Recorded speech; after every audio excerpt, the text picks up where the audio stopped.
Welcome back to page 121.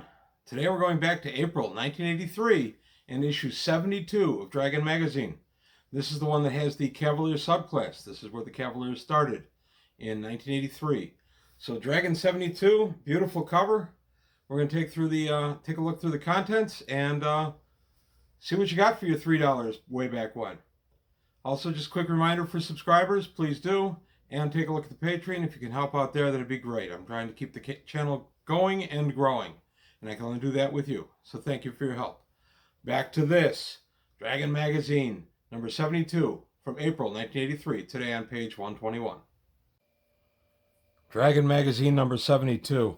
I always loved this cover of Dragon, the black dragon attacking what undoubtedly are two female cavaliers. Always enjoyed this cover. And take a look on the inside. We get an ad for Crypts of Chaos, Games of the Century, 20th Century Fox. It took the master at Fox Video Games to create Crypts of Chaos. So there you go. And then, of course, Rollmaster from Iron Crown Enterprises. Who didn't know Rollmaster back in the day? Character Law, Spell Law, Arms Law, Clause Law. Played under that a time or two. If you want complicated, boy, that was the system for you. Get the fine table of contents and a editorial from Kim Mohan. And then Out on a Limb, which is letters to the editor. And finishing up the letters to the editor, we get the standard for FRP Game Masters, the companions. So from Bath, Maine, you can get different products 40 years ago. Science Fiction Book Club. I was in and out of this thing a couple of times. Actually, not a bad deal overall. You could get the books, 5 for $1 or whatever the offer was they were doing at the time. You only had to buy 1 or 2 more.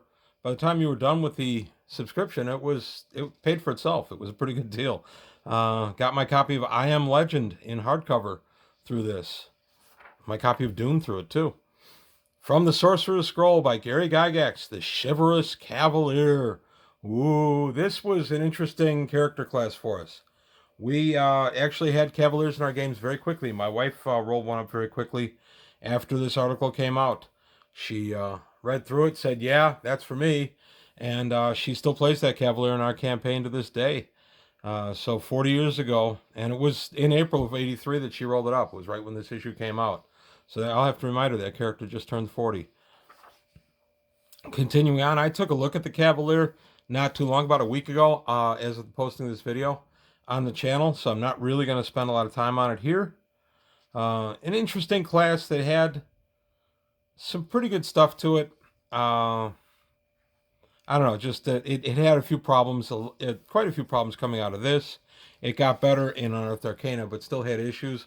But that being said, I like Cavaliers. I run a Cavalier myself. I play one. And I like it, and I like that the Paladin became a subclass. So, The Ecology of the Piercer by Chris Elliott and Richard Edwards. This was an interesting ecology. It was something I'd really not thought of before. The Ecology of the Piercer. Just basically a stalactite that hangs up there, and when you walk under it, drops down and pierces you. And once it's done that, it then gradually devours you. Pretty neat little cross-section of it. I like the ecology articles. Gems Galore by Ed Greenwood. Ed Greenwood would not have come to Forgotten Realms fame yet, but he was well on his way. A lot of us readers of Dragon Magazine by this time were familiar with what the Forgotten Realms were, being Ed's home campaign, but Forgotten Realms wouldn't be published in the box format till 87. So continuing through the gems, I did use this article quite a bit. I still refer to it now and again. My wife really enjoys the different gemstones and such, so I try to put them into the games. Rune Quest, the #1 heroic fantasy role-playing game. Yeah, I played some Rune Quest under a GM who was pretty good. I don't remember the character I had now. But yeah, it wasn't a bad game. I never owned it. And then we get from Hero Games, Espionage. It'll blow you away. Hero Games are the folks that brought us Champions. Continuing the Gemstones article. And then Fantasy Lords by Grenadier. A little bit of magic. It's funny. I consider this to be about the time the newer stuff was coming out from Grenadier 40 years ago, because we were getting a lot more professional looking stuff, and we were starting to get some box sets and such. The Real Barbarians. This takes a look by Catherine Kerr. This takes a look at how barbarians might have actually lived in our world. A pretty interesting article, and in conjunction with the Barbarian Class, which had been published a few issues earlier, definitely worth a read. A rather long article, too. Keep going. At least everything in this issue isn't by Gary Gygax. The PBM scene, for those of you who don't know, it's the play-by-mail scene. Facts you can use when you choose what game to play. This by Michael Gray. Play-by-mail, yes. Before internet, there was snail mail, and you could play by snail mail. Some people even played chess by snail mail. Pretty interesting thing. I never did any PBM, personally. None of my group ever did either that I'm aware of. Continuing out the article, we get to Mercenaries, Spies, and Private Eyes. And these guys, let's see, contemporary role-playing for solitaire or group play by Blade, Flying Buffalo. Blade is a publishing division of Flying Buffalo Incorporated. And I always looked at these little lists of stores in the area by state. Let's see.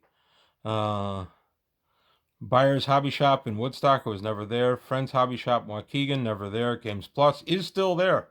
That's where we had Jump Point. I'm hoping to do another Jump Point later this year.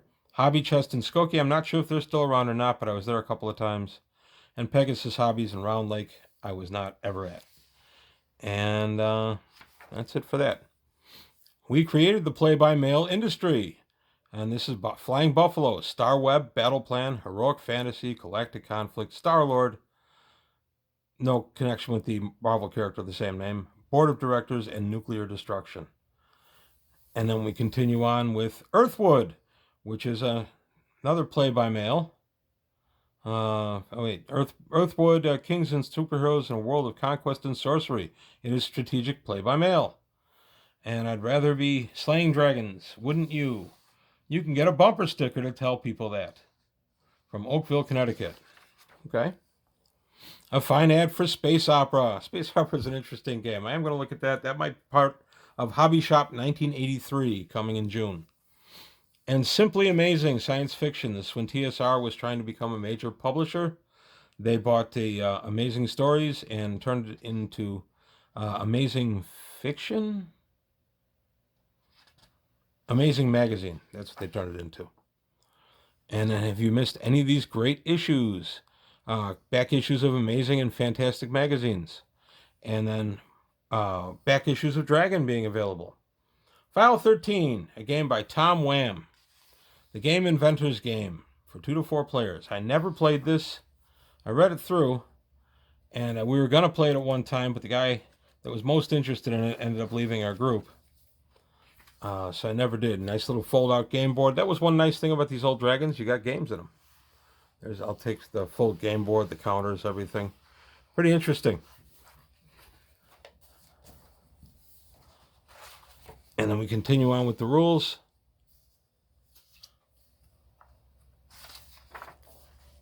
Role-play with the best. Join the only official Dungeons & Dragons game club.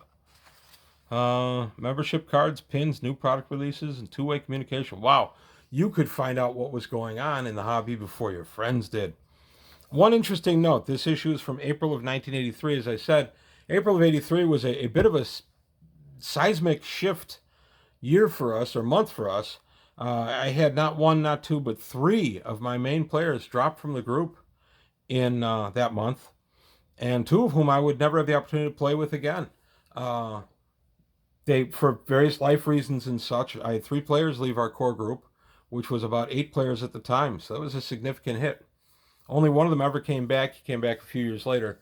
He doesn't game with us anymore, but it was a tough month. It really was, because it seemed like every other day I was getting a phone call from somebody saying, hey, I just got a new job at X. I'm not going to be playing anymore. It was a tough shift. So 40 years ago this month, my gaming group got significantly reduced. Now we got Figure Feature Dragons. This text is by Kim Eastland. And this Ral Partha, this is the Cold Drake, Superior Models, Wizards and Lizards Fantasy Series, Dragon number 6. Grenadier Advanced D&D figure line, Prowling Dragon. And then Saxon Miniatures Dragon. I think I have this guy. I'm pretty sure I have him. There was so much fun to just go and shop the figures and buy what you wanted to buy. Nice ad for Dragon Magazine. I'm enjoying the lack of Gary Gygax articles in this issue. That did get tiresome from, when you have a couple of months in a row where there were a bunch of Gary articles. Now TSR Hobbies offers you the best of both worlds, Strategy and Tactics and Ares magazines. Again, a couple of imprints that TSR bought, trying to become a major publisher. And then we get the true story of File 13 by Kim Mohan as told to his typewriter. Okay. And then the Tasteless Song of the Month, The Valley Elf. This is one of the early April Fool's gags. I guess File 13 would have been part of the April Fool's. Before the dragon went completely crazy and, in my opinion, kind of wasted the April issue, we got some gags here and there for April Fool's. And this was Valley Elf, Tasteless Song of the Month, as sung to Valley Girl by Moon Unit Zappa. She's so cool, so fair, with chartreuse hair, so young, so secure. I'm not going to sing it. If you want to, take a look at the lyrics and then read the song or listen to the song yourself. And then don't read this till you finish page 51. Spells for everyone. Okay, these are more little gag spells.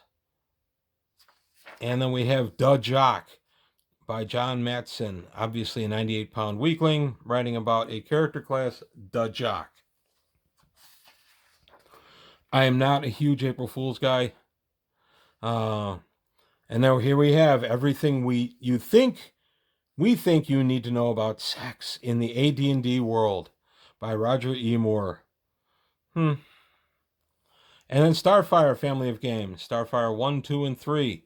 Starfire was kind of the game that gave David Weber kind of his in with the with writing, and he was one of the early developers for it, and a lot of this led to the Honor Harrington series, also the Stars at War series. Up on a Soapbox, level titles don't do justice. They aren't used much, and they aren't useful anyway, by John P. Sapienza, Jr. This gentleman apparently doesn't think much of level titles. We didn't really use level titles. I just remember being excited when I got to Superhero, which I think is the 8th level of Fighter. Being a comic book fan, I was excited that I was a superhero. Your source for a wide range of games would be the Tin Soldier in Massachusetts. New modules from Rolaids at your hobby shop. A Question of Gravity, Dark Folk, Tower of Magics from Rolaids. And RAFM or RAFM makes Martian Metals 15mm traveler figures in Canada. I wish I had a few of these. I didn't buy them at the time. The Wizard's Corner, Saskatoon's FRP Game Center in Canada.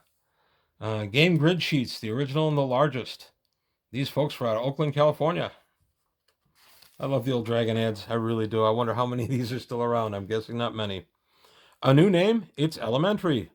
Old English makes a meaningful source.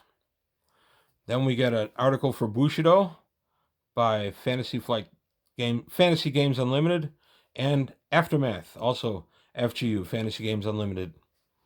And then I opened my leather dice bag and rolled them out, caressing the cool ivories in the palm of my hand. 18, I said, no problem. So there you go, Bandersnatch Leathers. DollCon 1983, June 3rd to the 5th in Dallas, Texas.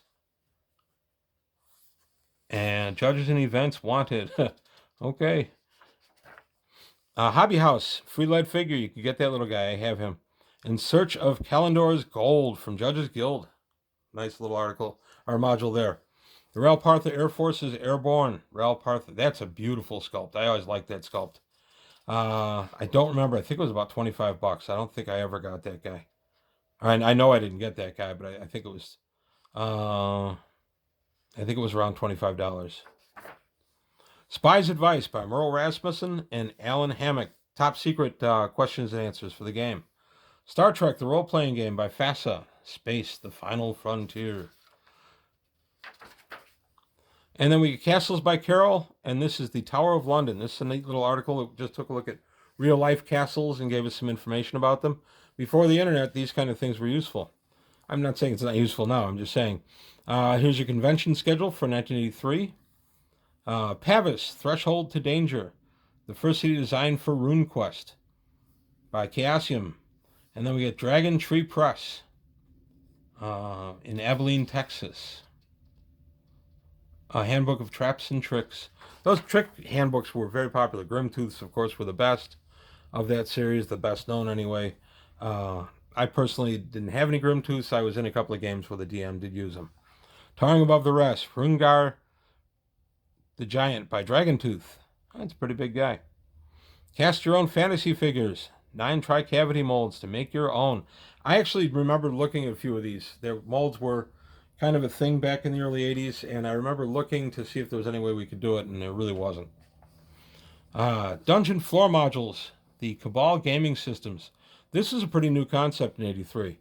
They have the little paper tiles, and they would make up your dungeon. I actually had a couple of sets. I don't think they were this brand, though. But I had a few sets that I used to use. They were pretty handy before you had options for 3D dungeon terrain. Off the shelf. Good books galore, old and new. Philip K. Dick. There you go, the gentleman who gave us... oh, come on. Oh, Do Androids Dream of Electric Sheep? Blade Runner. Sorry, I just mind blanked. I always read this because it sometimes had a book here or there that I hadn't heard about that I was interested in. Keith Laumer, I always liked his stuff. Nice ad for Villains and Vigilantes by Fantasy Games Unlimited. The Roll of Books Part 3, exploring some map manuals. We got an ad for Mercenaries Guild. And then we got game designers from Coleco Industries Incorporated. Openings for game designers support our advanced research and development department. 1 to 3 years experience of designing games, writing game rules, etc. There's your chance. You could be the game designer you always thought you should be. Finishing out the Atlas article, and we have Medieval Men for Fantasy Adventures by Citadel Miniatures.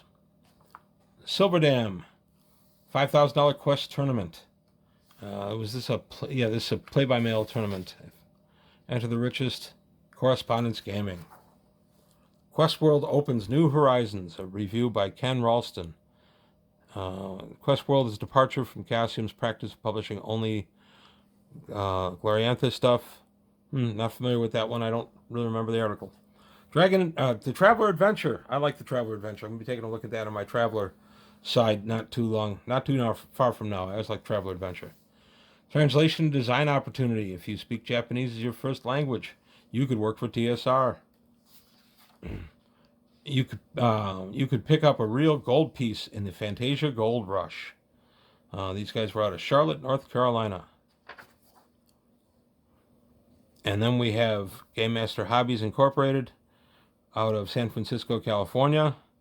And Superior Models proudly presents WL100, the 100th Wizard and Lizard 25mm figure. I don't remember that guy at all. What's new with Phil and Dixie? I always liked Phil Foglio's stuff. What's new is always fun. Then we have Dragon Mirth. Little Pac-Man Dragon Mirth. Why not? And then Wormy. Always liked Wormy. And then hardcover questions of a Dark Ages drama, or hardcover editions rather, of a Dark Ages drama, AD&D game system, with the Fiend Folio featured prominently. And then the back ad for Middle Earth role-playing system MERPS by Iron Crown Enterprises. So there you have it, a look through Dragon number 72 from April of 1983.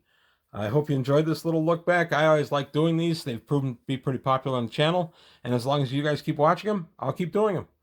That's all I've got today on page 121. I want to thank you for your time. Thanks for watching, and I'll see you next time.